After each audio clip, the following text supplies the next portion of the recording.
गुरु प्यारी सवारी साध संगत जीओ,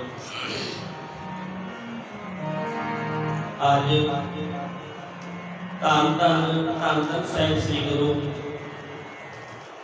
अंगद देव महाराज जी का पावन प्रकाश पुरब। आप सारे लख लख बधाइयां। ते एक दो गुरु साहब के जीवन के विच, क्योंकि धन धन साहिब श्री गुरु अंगद देव महाराज जी का सारा जीवन यही सिखाता है सानू कि हुक्म किस तरह मनना है गुरु का, ते जो गुरु ने कह दिता उन्होंने अटल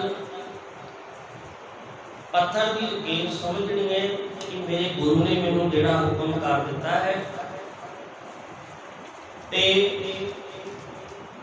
ओ मेरे सिर मथे। गुरु साहब जी ने, क्योंकि पहला नाम सी लैना, ते लैणे का जन्म माते की सराम विखे होया, ते आप दा जिहड़ा पिछोकड़ सी वो जी जिद्दां अजकल बिजनेसमैन होंदे ने इस तरह सी। घर दे विच कोई घाट नहीं सी, रुतबा भी सी, पिता फेरू मल जी ते सेवा भी करते सन कि पिंड वासियों को हरेक साल फेरू मल जी ने जिहड़े कि लैणे के पिता भी सन, उन्होंने करना कि साल के 2 बारी वैष्णो माता के दर्शनों वास्ते संगत को लैके जाना है। ते आप जत्थेदार होंदे सन ताकि राह दे विच सारे प्रबंध कीते जान, कित्थे रुकना है, कित्थे रात कटनी है, कदों वापस आना है, ये सारा कुछ फेरू मल जी करते होंदे सन। जदों अंतिम श्वास आए ने लैणे नूं अपने कोल बुलाया, बेटा हुण ये जिहड़ी सेवा सी ना माता के दर्शनों वास्ते संगत ले जाण दी, ये हुण मैं तुहानूं सौंप रहा, तुसीं भी जत्थेदार बन के सारी संगत नूं पिंड वासियों नूं लैके हरेक साल 2 बार माता के दर्शनों वास्ते जाना है। ते लैणे ने कहा ठीक है। ते पिता जी के जाण तो बाद लैणा जी ने ये सेवा आरंभ कर दी। लेकिन जदों भी उत्थों आउंदे सन मन के अंदर हुंदा सी कि मन के विच शांति नहीं मिल रही, धार्मिक काम भी मैं कर रहा, सेवा भी कर रहा, लेकिन मन के विच किते ना किते खालीपन महसूस होता है, मन के विच ठंड नहीं पैंदी, ते मन किसी होर नूं लभ रहा है जिहड़ा मन को हमेशा हमेशा वास्ते शांत कर दे। ते जदों ये भावना अंदर बनी है तां भाई फेरू जी कोल एक दिन लैणे ने एक पौड़ी जिहड़ी गुरु नानक साहब जी की सी, गुरु नानक साहब जी का जिहड़ा कलाम सी उसने सुनिया। वो शब्द सी, जित सेविए सो पाइए, सो साहिब सदा संभालिए, जित कीता पाइए अपना, साकाल नीलो घालिए, मंदा मोना कीजी ते लंबी नर निहालिए, जो साहिब नाल नहारिए ते बेहा पासा ढालिए, किश लाहे ऊपर घालिए। क्योंकि भाई फेरू जी धन धन साहिब श्री गुरु नानक देव महाराज जी के सिख सन, अक्सर करतारपुर जाना, उत्थे सेवा भी करनी, गुरां दे भजन भी सुनने। ते जदों ये तुकां लैणे दे कानां विच पईआं ते अजीब जा मन दे विच शांति का एहसास होया। ते पुछया भाई फेरू जी किहड़ा कलाम पढ़ रहे हो? मैनूं समझ तां नहीं आया, तुसीं कह कि रहे सी, लेकिन सुन के मन दे विच बहुत ठंडक महसूस हो रही है। ते भाई फेरू जी कहंदे ये तां गुरु नानक साहब जी का कलाम है। कहते वो कितने रहते, कहते करतारपुर, कहते मैं भी जाना है, कहते कोई भी जा सकता है, उसकी शरण से भेजता। तो उसको अगले दिन जत्था लैके माता के दर्शन वास्ते भी जाना सी। अध विचाले जे पहुँच के सारी संगत को हाथ जोड़ के बेनती की कि अज तो बाद मैं माता के दर्शन वास्ते नहीं जा सकता, तुसीं आपस में एक जथेदार बन जाओ जिहड़ा कि ये सेवा संभाल कर सके। अते मैं गुरु नानक साहब जी को मिलने वास्ते जा रहा हाँ। तो उस तरह ही उतों ही वापस मुड़े ने, कुछ दूर चले ने, एक चौराया आया है, उत्थे आके घोड़ी के उत्ते बैठे हुए ने, ते उत्थे आके चार रस्ते में समझ नहीं आ रहा कि चौवां रस्ता के किहड़े रस्ते पे मैं करतारपुर जाना है। इन्ने च वेखते ने एक बुजुर्ग खेत दे विच घाह वढ रहा है रंबी दे नाल, ते उसको पुछया बाबा जी करतारपुर किहड़ा रस्ता जाता है? ते मैं गुरु नानक साहब जी के दर्शनों वास्ते तुरया हाँ, तुसीं मैनूं दसो।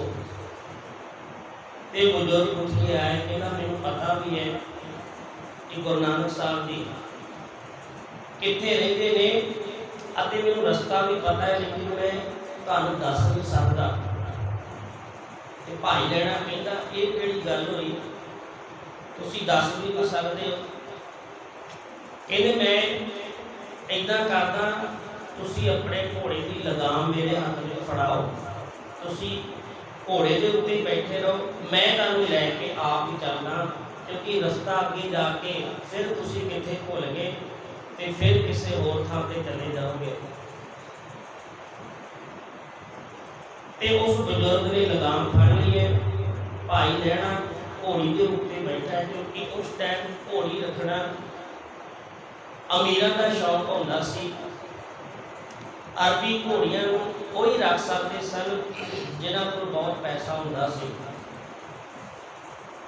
जिदा अज महंगिया महंगिया कारां नूं आपां देखते हैं, इसी तरह उस टाइम अरबी घोड़ियां नूं बहुत महंगा खरीदा जाता सी ते उहदे उत्ते बैठण वाले की शान अलग होंदी सी। पता लगता सी कि ये कोई बड़ा बंदा जा रहा है। ते भाई लैणा घोड़ी के उत्ते बैठा है कि बुजुर्ग ने लगाम हाथे में फड़ी ते आप होया जा रहा है। करतारपुर पहुंचने तो बाद उत्थे जाके क्या कि भाई तुसीं उतर जाओ ते मैं घोड़ी नूं छां दे विच बन के इसनूं पानी भी पिया देवां ते घाह भी पा देवां ते तुसीं मूँह हत्थ धो के पहलां लंगर दे विच कोई छक लो, होर भी संगतां बैठियां ने। उस तो बाद वो सामने जिहड़ी कुटिया है उहदे विच गुरु नानक साहब जी के दर्शन भी कर सकते हो। कहते ठीक है, हाथ पैर धो के कुछ छक के लंगर के विचों जदों उस कुटिया में जाके बैठे ने, होर भी संगतां बैठियां ने कि जदों गुरु नानक साहब जी आपके सामने विराजमान होए ने ते एकदम मन में भी धक्का वजया। कहते ये गुरु नानक साहब जी ने मेरे तो बहुत वड्डी भुल होगी कि मैं इन्हों अपने घोड़े की लगाम फड़ा दी जो कि इन्हों की उम्र मेरे तो ज़्यादा सी, बुजुर्गी सी, ते मैं नौजवान होंदा होया घोड़ी के उत्ते बैठा सी ते जारों जार रोन लग के जाके गुरु नानक साहब जी के चरणों में गिर पे। कहते मेरे तो गलती हो गई, मैं तुहानूं पहचान नहीं सकिया, इस करके मैनूं माफ़ कर दो। ते गुरु नानक साहब जी ने उठाया अपनी छाती के नाम लाया कि नहीं प्यारिया रो ना, तो ये दस तेरा नाम की है? कहते मेरा नाम है लैणा। कहते फिर तो गल ही मुक गई, रोन की गल ही नहीं है, तू कुछ लैना है तो मैं तेनों कुछ देना है, हिसाब किताब हो जाना बराबर, तो हम रोन की कोई गल नहीं थी। उस दिन तो सेवा में लग गए। लेकिन गुरु नानक साहब जी वर्गा परखण वाला कोई होवे गुरु ते कसौटियां भी बहुत मुश्किल होंदियां ने, परीक्षा भी जिहड़े इम्तिहान होंदे ने वो भी बहुत औखे होंदे ने। ते गुरु साहब जी ने इम्तिहान लेना शुरू कर दिता। हुण पहला जदों इम्तिहान लिया है, संगत बैठी हुई है, गुरु नानक साहब जी उन्होंने बचन सुना रहे हैं ते नाल ही दोवें सपुत्र भी ने, लक्ष्मी चंद भी नाल ही खड़ा है, दोवें पुत्र खड़े ने, भाई लैणा भी नाल खड़ा है।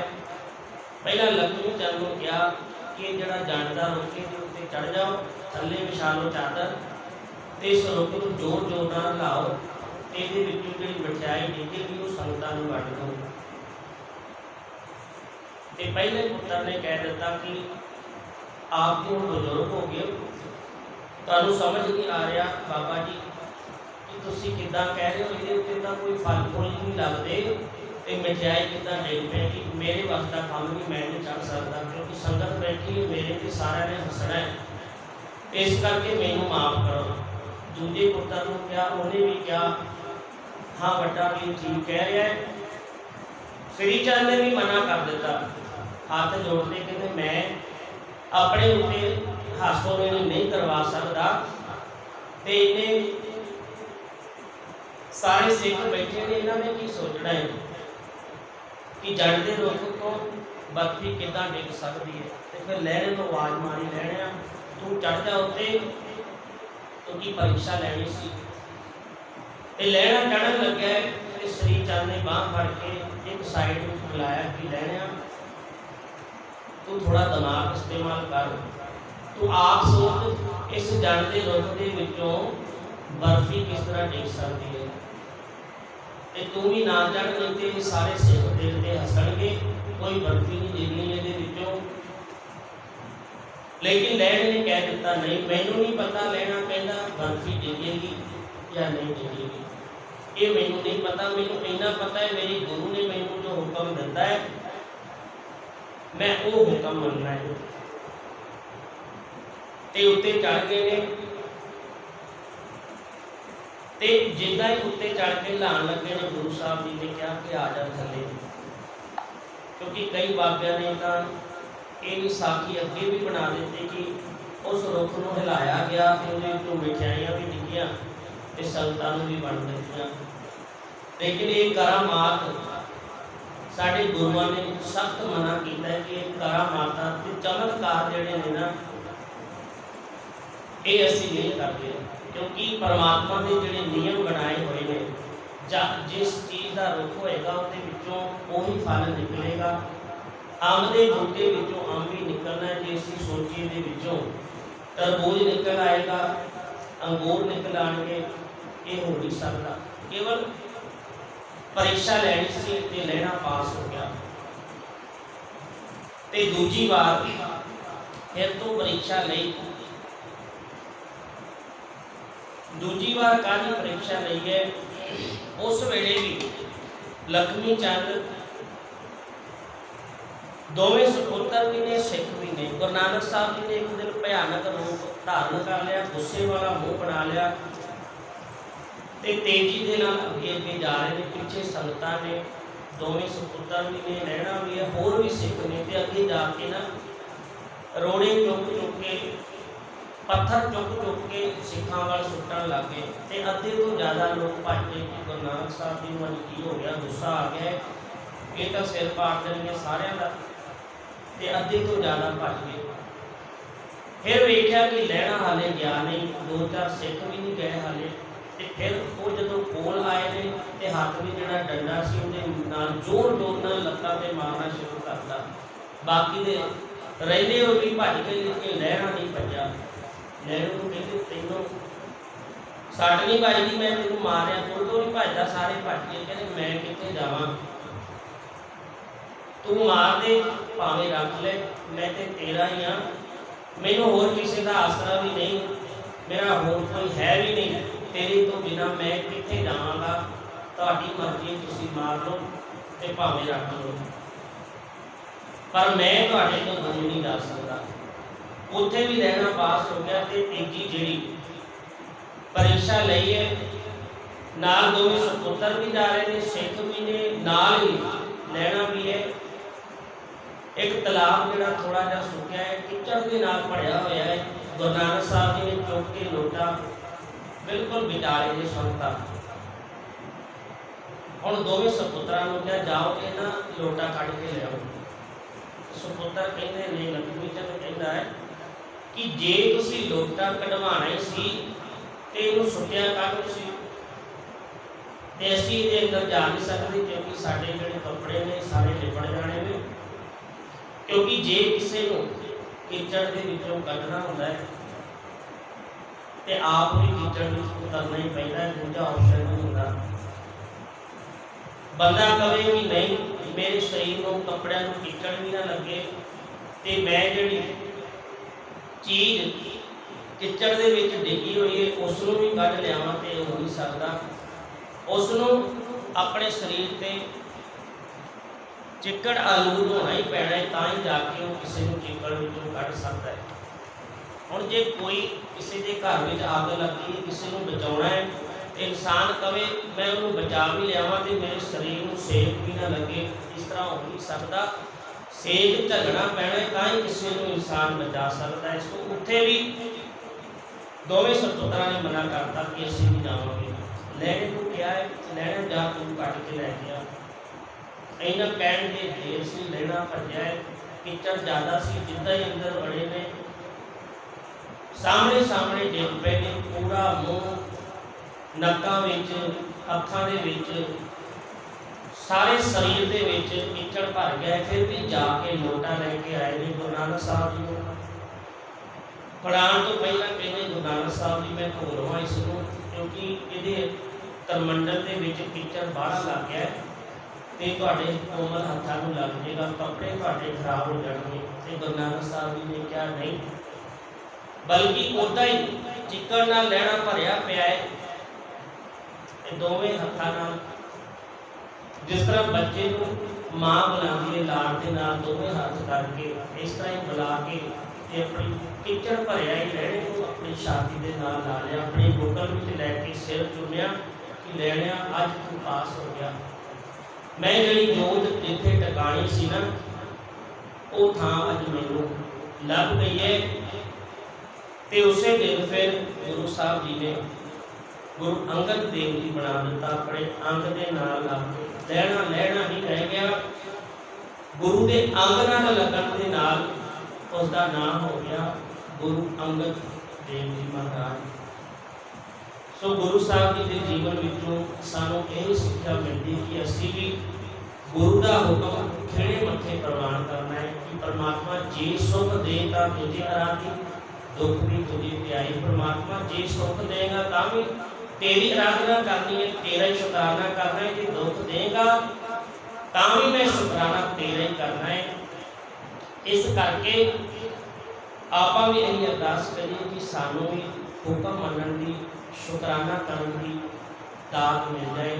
ਪਰਮਾਤਮਾ ਪਰਮੇਸ਼ਰ ਕਿਰਪਾ ਕਰੇ। ਸੋ ਆਪ ਸਾਰਿਆਂ ਨੂੰ ਫਿਰ ਤੋਂ ਇੱਕ ਵਾਰੀ ਧੰਨ ਧੰਨ ਸਾਹਿਬ ਸ੍ਰੀ ਗੁਰੂ ਅੰਗਦ ਦੇਵ ਮਹਾਰਾਜ ਜੀ ਦੇ ਪਾਵਨ ਪ੍ਰਕਾਸ਼ ਪੁਰਬ ਦੀਆਂ ਲੱਖ ਲੱਖ ਵਧਾਈਆਂ। ਸੋ ਆਓ ਸਮਾਂ ਯਾਦ ਨਹੀਂ ਦਿੰਦਾ, ਸਾਰੇ ਰਲ ਮਿਲ ਕੇ ਆਨੰਦ ਸਾਹਿਬ ਦਾ ਪਾਠ ਕਰੀਏ ਜੀ।